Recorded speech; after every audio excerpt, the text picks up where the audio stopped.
We continue now at the top of Daf Samech Beis Amud Aleph Meseches Bava Metzia. This is Bava Metzia Daf 62a. And the previous summit, the Gemara asked, what's the reason of Rebbe Lazar that the ribbis, the interest, has to be returned? And the Gemara says it comes from the pasuk. The pasuk in the context of ribbis says, V'chei achicha imach, your brother should live with you. And what that means to say is, ahaderle, you should return it to him, ki hechi, denechi, in order that he should be able to live. And the Gemara continues with Rabbi Yochanan. Now, Rabbi Yochanan, hai v'chei achicha imach mai avidle. What does he do with the pasuk, which says v'chei achicha imach? Mi boy le'lechetanya. He needs it for the following brisa. The brisa says, Shnayim shahayu mahalchin b'derech. If two people are walking on the road, of yad echad mehen kitan shel mayim, and one of them has a flask of water, im shosin shneihem meisim. If they both drink, so then they're going to die. V'im shosa echad mehen magia liyishav. Now, if one of them just drinks and the other one doesn't, so one of them will reach the settlement. Darash ben Petura, so ben Petura darshan the mutav sheyishtu shneim v'yamu. So it's better that they both drink and they both die. Ve'al yira echad mehem b'misasur shel chaver, and one should not see the death of his friend. At shabar Rabbi Akiva v'limid, until Rabbi Akiva came and taught. V'chei achicha imach. It says your brother lives with you, and what we learn from that is chayecha kodmem l'chayei chavercha, means that your life comes before the life of your friend. And Rashi explains, the beginning of this pasuk is talking about interest. Al tikach me'ito. Im yishtu shnehem yamusu b'tzam. Again, if they both drink, then they both die. They die of thirst. Shein maspik l'shneim. It's not enough for both of them. V'im yishtu ha'echad magia liyishav v'im seimayim. So if one of them drinks, he'll be able to get to the settlement and find water. And again, the Gemara said that Rabbi Akiva said, it says, V'chei achicha imach, and we understand that to mean chayecha kodmin, that your life comes first. And the Gemara continues, Meisvei, we have a question from the following brisa. Hiniach lehem avihem amos shel ribis. Let's say the father left to his children, he bequeathed to his children money of interest. Afal bisha yodim shein shel ribis. Even though the sons know that it's money of ribis, einon chayavin lahachzir, and they don't need to return that money. And so the Gemara infers from the brisa, ha'avi, and it sounds like the father, chayav lahachzir, he would need to return the money. It sounds like ribis does need to be returned. And the Gemara says it's not necessarily a proof. Bedinhu da'avu nami lo mechayav lahachzir. It could be that really the father also does not need to return the ribis. And so why is it that the brisa is specifically talking about the children? V'yadi to kaboy lemisni seifa, because since at the end of the brisa it's going to talk about the children, it says hiniach len aviyam par of italis v'chol davar hamesuyim. It says if their father left over to them a cow or a talis or any specific thing that was stolen, chayovin lahachzir mibnei kavod aviyam. It says they're obligated to return it out of respect for their father. So since that part of the brisa is talking about them, so tani nami reisha b'didhu, so that's why the beginning of the brisa as well talks about their obligation and says that they don't need to return the ribis, but really the father also might not have to return the ribis. But the Gemara continues, V'hani mibnei kvod aviyam imachayvi. But is it true that out of respect for their father, they're obligated to return these items? Kari kan v'nasi ba'amcha lo sor. We should apply over here the pasuk where it says that you can't curse a nasi in your nation, and we understand that to mean ba'osa ma'isa amcha. It only applies with somebody who is doing the deeds of your nation. If somebody is not acting appropriately, so there is no prohibition against cursing the person, and the same would be true over here. Why out of respect for their father who did something wrong, so therefore out of respect for him they need to return the item?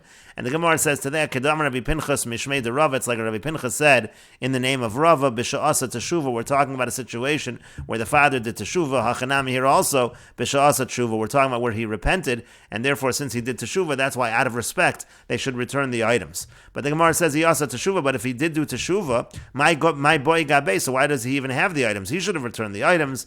And the Gemara says, Shalo hispek lahachzir at shemeis. The reason is he just didn't have time to return it, and then he died, and that's why they should do it out of respect for their father. And the Gemara continues, Meisvei, we have a question from the following brisa, Hagazlonin u'malvei ribis, those who steal and those who lend for interest, afal pisha gavu, even though they collected machzir and they have to return it. And the Gemara first clarifies, Gazlonin my afal pisha gavu ika. What does it mean that they're gazlonin even though they collected? I gazel, if it's stolen, it's stolen. I lo gazel, if they didn't steal, gazlonin karaslu, you're calling them thieves. What exactly does the brisa mean? Ela'ema, rather say the brisa means as follows. Gazlonin, when we refer to thieves, ma'inihu, what are we referring to? We're referring to malvei ribis, we're referring to those who lend for interest. Afal pisha gavu, even though they already collected the interest, machzirin, they return the interest, and it seems from this brisa that they do have to return the interest. And the Gemara says, Tanoi, it's actually a machlokas Tanoim. The Tanya, as we learned in a brisa, Rabbi Nechemia, Rabbi Eliezer ben Yaakov, Potrin, as Hamalve v'yesa Orev. Rabbi Nechemia and Rabbi Eliezer ben Yaakov, they say the lender and also the guarantor, when it comes to a situation of lending with interest, they are potter from Malkus, Mibnei sheyesh behen kumaseh, because there's something positive that they do to fix the violation, that negative commandment that they violated. And so what exactly do Reb Nechemia and Reb Eliezer ben Yaakov mean? What is the positive thing they do after they collect the interest? My kumase, what does it mean kumase? What is the positive thing that they do? Lav mishum damrin lahu, doesn't it mean that we say to them, kum hadur, you have to return the interest that you collected? That's the opinion of Reb Nechemia and Reb Eliezer ben Yaakov. And Mechlal, that would imply the Tanakama suffered, that the Tanakama of this brisa, again the Tanakama holds, unlike Reb Nechemia and Reb Eliezer ben Yaakov, that there is malchus over here because there's nothing to do. So the Tanakama holds la b'nei adurei ninu, that they don't return the interest that they collected, and so it seems to be a machlokas tanoim. And the Gemara says, lo, no, that's not actually the explanation of the brisa. My kumase, what does it mean that there's something positive that they do? It means likro ashtar, it means that they tear up the shtar. Rashi will clarify exactly what this means, but first we'll read the Gemara's clarification. My kosavra, what exactly does the brisa hold?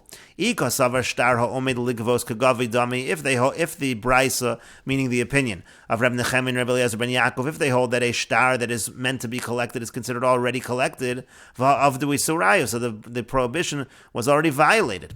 V'lav kagavi dami, if it's not like it was already collected, so halo avid v'lo klum, so they're not really doing anything. Nothing has really been done yet at this point in time if nothing has been collected.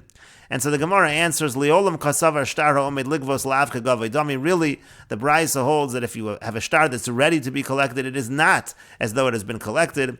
V'hakamash malon deshuma milsi. And what the Brisa is teaching us is that the evaluation that they make for the loan, that's considered substantial.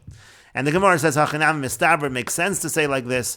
The Tanan, as we learned in the Mishnah, ve'elu over and below say the following parties in a situation of a loan with interest, they violate the negative commandment.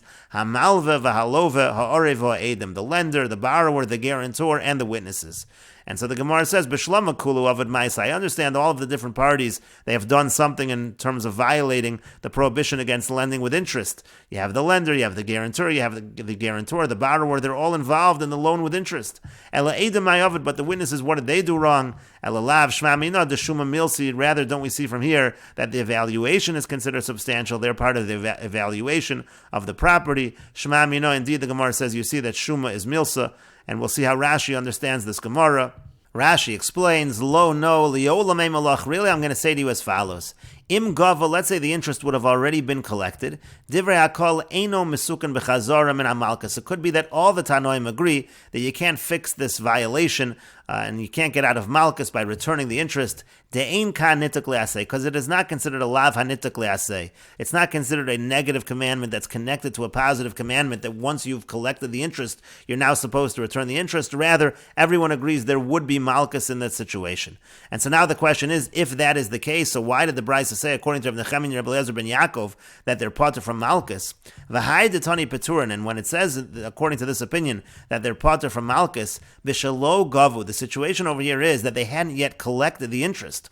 At that point in time, it's only an evaluation, meaning sheshamu olav neshach al yedei tanai, meaning they made the condition of the loan, they evaluated the lova's property, that's because there's a lien on the borrower's property, they evaluated his property with the neshach, with the interest included in that evaluation. That is all that has happened so far. And so now Rabbi Nechemia and Rabbi Elazar are saying, the lo sasimun olav neshach tekamar achmona, when it says lo sasimun olav neshach, lav ashuma graded to a kapid, ela ashuma haboli de giva. We're not just talking about the evaluation alone, we're talking about an evaluation that is actually collected. V'chol kama shelo gavu, and as long as they haven't actually collected the interest, ika kumase, there is something positive that can be done to avoid the negative commandment, l'kurue shtar, that's to tear up the shtar. So in other words, what the Gemara essentially is saying is that according to Rabbi Nechemia and Rabbi Elazar, it's not enough just to do the evaluation of the borrower's property. That's not enough to violate the lav. That's why there's a kumase. You can still tear up the shtar at that point in time, whereas the Tanakama says no. The shuma alone, the evaluation alone, is going to cause a violation of the lav, and the person is chayiv malchus. And then the Gemara just goes on to ask and explain exactly what we're holding over here. And the Gemara said, Kegavoy dami, it's as if it's collected, Sharei shibed lo karka osav, ala karen v'ala ribis, meaning to say, if you say that if you have a shtar ha'omed ligvos kegavoy dami, what that would mean to say is that it's as if you already have a lien on the property, on the karen, and on the ribis. It's already as if you've collected the ribis. and so avdu liisurayu. So then, if you're going to say shtar ha'omid ligvos kagavli dami, then the Yisr is already done. Ukriyaso have hashavaso. In that case, tearing up the shtar is really like returning the interest that was collected. Vim gavu nami have a mechayvi leila adure, and therefore, if you would say that, so then if it was collected also, there'd obviously be an obligation to return it. That's the equivalent of the tearing up of the shtar, is the equivalent essentially of returning it if you say kagavli dami. If you say kagavli dami, now if you say that a shtar ha'omid ligvos is not kagavli, so then lo avar klum, so then nothing was done at all. Uman palagalai. Why would anybody argue? Of course, there's no violation yet, and so therefore there would be no malchus. So again, we have to explain what's the machlokas tanoim, and so that's why the Gemara eventually said liolam lav kagavli dami. Really, the shtar ha'omid ligvos is not as if it's already collected. V'yashuma grei da'asam mechayev le'tanakama. The Tanakama, unlike the opinion of Rabbi Nechemiah and Rabbi Elazar ben Yaakov, the Tanakama holds the evaluation alone is enough to make the person chayiv in terms of violating the Yisr of Ribis. And then the Gemara brought a Mishnah, the Tanan, as we learned in the Mishnah, v'yamr lo mechayev yad degavu. Now, if you're going to say you have to actually collect to violate the lav, bishlama kulu avdi ma'isa b'gviyah. So I understand everyone involved in the collecting is going to be chayiv. They're going to have violated the lav because the malva gova min ha'arev, the lender collects from the guarantor, v'arev min halova, the guarantor collects from the borrower. Halova nasan biyad malva, the borrower gives to the lender. V'yavr below sashich, he violates lo sashich. Ela edom ma'yavid. But what did the edom do? What does the Mishnah mean that the edom are chayiv? Elalav mishum shuma. You see that the Mishnah holds that there's a concept of being chayiv just from the evaluation. Hilkach malva v'arev nami mitchilasim chayavin mishum shuma. And the edim, if they're chayiv because of the evaluation, it turns out that the lender, the guarantor, also they're going to be chayiv from the outset because of the evaluation. And the Gemara continues. Amar Rav Safra says, Kol she'ilu b'dineya motziim milova lamalva. Anything if in their courts, meaning in the non-Jewish courts, they would collect from the borrower and give to the lender, meaning in terms of interest, we'll see Rashi in a moment. So in that situation, b'dineinu, so then in our courts, machzir and mimal v'lalova, so we would return from the lender to the borrower, meaning if the lender took such a kind of interest, that interest would go back to the borrower.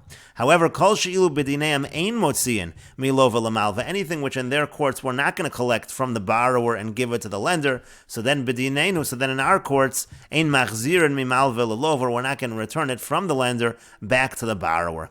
The Gemara says, Amrle Abai Rav Yosef. Abai says to Rav Yosef, Uklalu, is that really a general rule? What about in a situation where a person, let's say, lends a sa'ah of wheat and it's supposed to be returned a sa'ah of wheat? In their courts, that is collected from the borrower to the lender. The lender is going to receive that interest, so to speak. But then in our courts, it's not returned from the lender to the borrower. The lender doesn't have to return that kind of ribis. So Amar Lei, so he said to him, that's not included in the rule because inu b'toras pikadon asal liyadi, because they view that not as interest, they view that as just a simple deposit of pikadon. In other words, he gave him a deposit of a certain amount of wheat. He has to give back the deposit. We're not talking about those scenarios.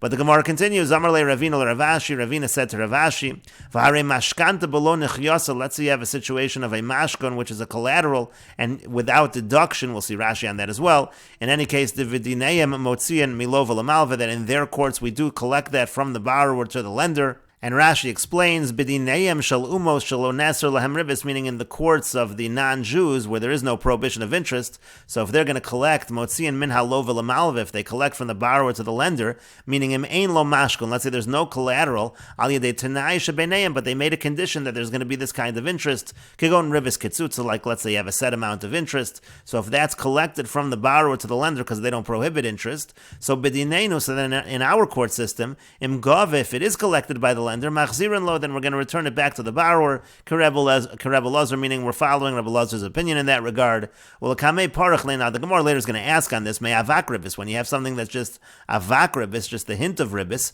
the v'dineim motzi, and in their courts they do collect that. The lender collects that. U'v'dineinu, but in our courts, saying machzirin, that's not returned to the borrower. The Gemara will ask that further on. Kol shebedineim ein motziin, anything which in their courts is not collected, mefarish lekamon, that's going to be explained later on. Uvidineinu ein machzirin. So then we said again, when it comes to the sa'ah of wheat, for the sa'ah of wheat, that is not returned to the borrower. Meaning ein machzirin sa'odef biyoker shekiru achitim. Let's say the wheat went up in value, you don't return that to the borrower. B'shas tashlumin to havak ribisu. That's just havak ribis. It doesn't get returned to the borrower, so that seems to undo the rule of Rav Safra. Gemara. And then the Gemara said that Rav Safra wasn't referring to that case because that the non-Jews, they consider that a pikadon. Inu b'toras pikadon asul liyade, that's considered to be a deposit. Inu ki magvu sa b'sa min halova l'malva, meaning when they collect the sa of chitin for the sa of chitin from the borrower to the lender, Lav b'toras ribis kamagbule, that's not being collected as interest. Ela b'toras pikadon hu beinam, that's just considered to be like a deposit. To hasa'am masar lo biyadu, because he gave him a saw of wheat. He actually gave him an object, so to speak. V'chiyamar Rav Safra l'milse hachiyamra. What Rav Safra was saying was, he meant as follows: Kol sheb'dineim motziin b'toras ribis, anything that they take as interest, b'dineinu machzirin, so then we would return it in our court system. And then the Gemara gave another example, mashkanta below nechyasa, let's say you have a collateral without deduction, meaning malva mos ala keren, meaning let's say somebody lends money on a vineyard, for example, v'yochel es hapeiros, and so then the lender is going to take the produce, he's going to consume the peiros from that vineyard, v'eno posek lenachos lo min hachov klum, and anything that he takes is not going to be deducted from the debt is still going to be owed, b'shvil achilah, so he's not going to deduct just because he consumed from the vineyard, v'yochel b'toras ribis, so essentially he's taking that food b'toras ribis, so that's a situation where in their courts the malva is collecting the vidineim motzi and machal halove hapeiros mishamashkana. Let's say, for example, the borrower, he consumes the produce from after that point in time, so then we're going to say that the malva is able to get that produce, he's entitled to that produce in the non-Jewish courts, and we will continue with this discussion in the next video on Daf Samech Beis Amud Beis.